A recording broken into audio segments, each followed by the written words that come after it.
Assalamualaikum warahmatullahi wabarakatuh.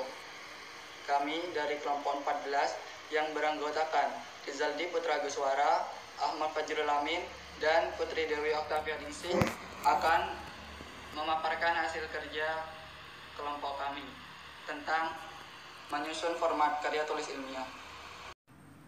Baik, mari kita masuk ke dalam materi. Ciri khusus karya ilmiah adalah sebagai berikut.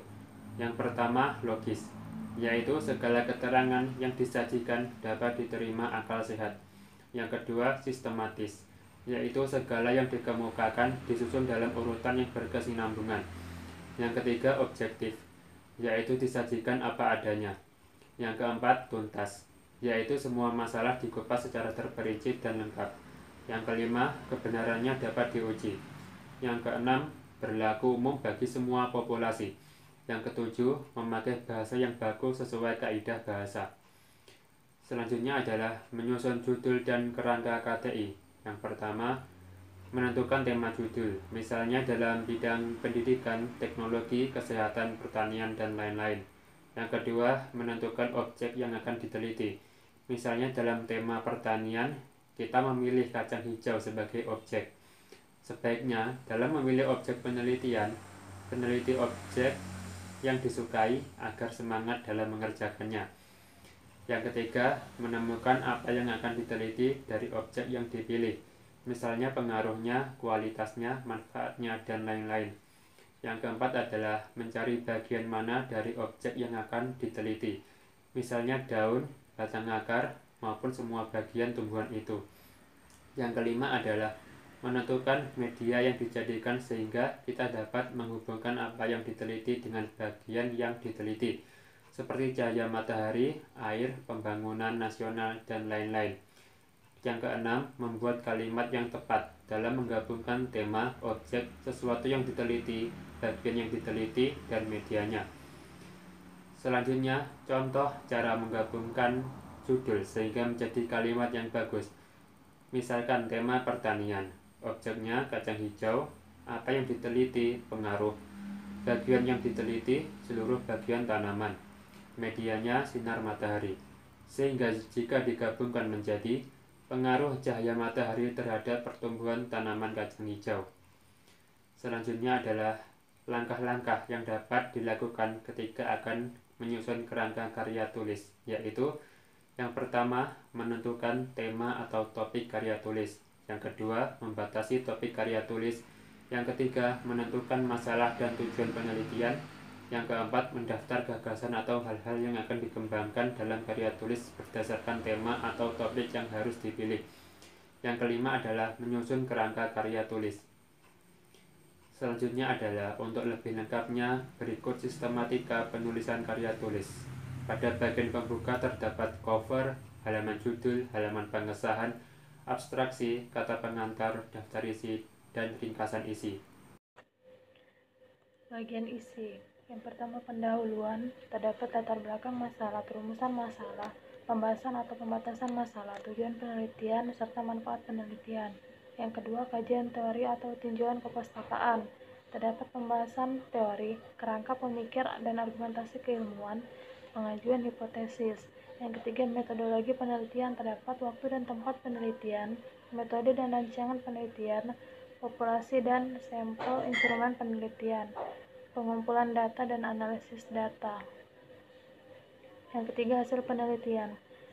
Yang pertama, terdapat jabaran variabel penelitian, hasil penelitian, pengajuan hipotesis, diskusi penelitian, mengungkapkan pandangan teoritis tentang hasil yang didapatnya.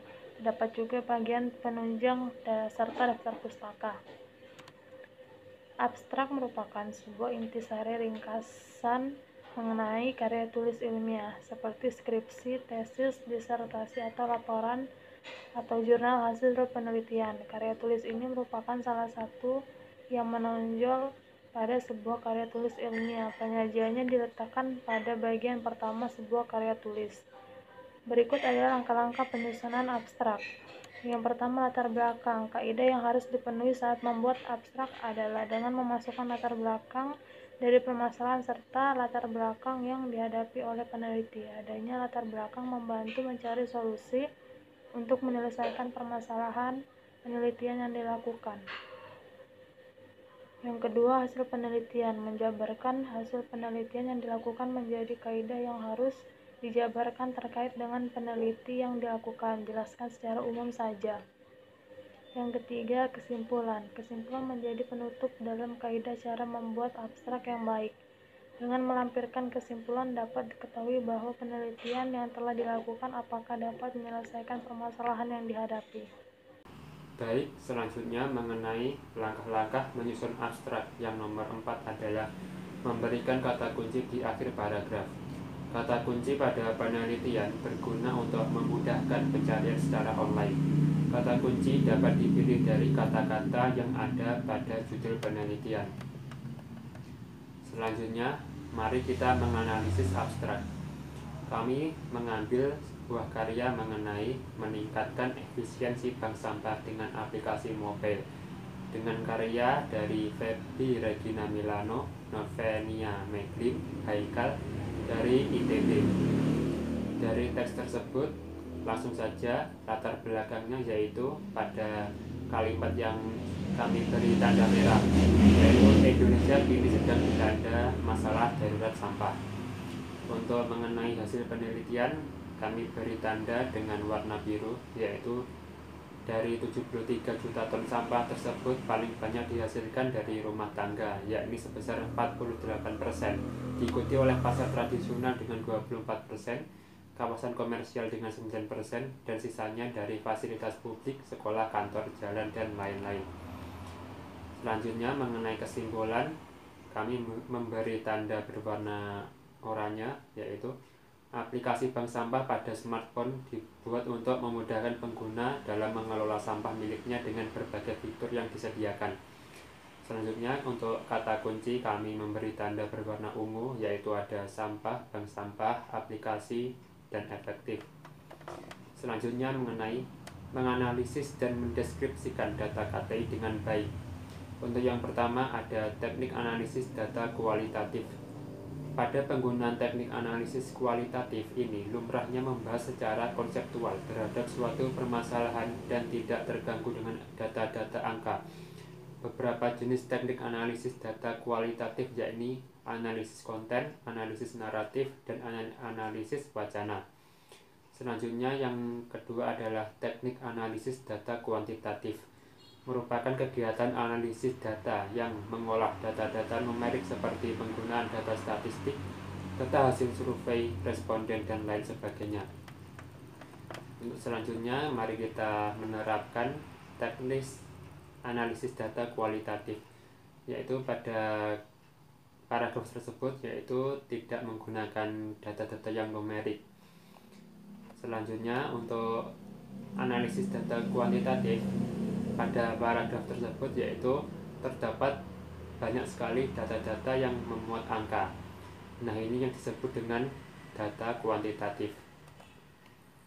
Baik, sekian presentasi dari kelompok kami. Apabila ada kekurangan, salah kata maupun salah perbuatan, kami memohon maaf sebesar-besarnya. Wassalamualaikum warahmatullahi wabarakatuh.